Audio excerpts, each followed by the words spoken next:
কিরে স্কুলে যাস? মর্জিনা আপু, আমি ঠিক করছি আমিও তোমার লাহান বিদেশ যাবো। কিভাবে কি করবো আমার একটু বুদ্ধি দাও। মেলা কষ্ট করছি রে বই, কাজ শিখা যায় নাই, ভাষা জানতাম না, কত যে কষ্ট হয়েছে। আমি তো ঠিকই শিখছি, তোমরা দেখা শিখো।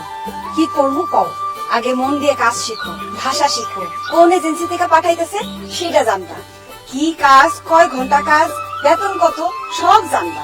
এ তো দেখি মেলা ঝামেলা, অনেক খরচের ব্যাপার। কোনো ঝামেলা নাই, খরচও নাই। যারা বিদেশ যাইতে চায় সরকার বিনা পয়সায় কারিগরি প্রশিক্ষণ কেন্দ্রের মাধ্যমে তারপরে হাতে কলমে নানান রকম কাজ শেখায়।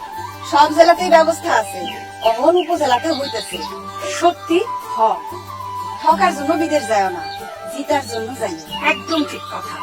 বিদেশ যাইতে হইলে যাই না বুঝা, কাজ আর ভাষা শিক্ষা তারপর যাবে। দেশে বিদেশে প্রবাসীর পাশে প্রবাসী কল্যাণ ও বৈদেশিক কর্মসংস্থান মন্ত্রণালয়।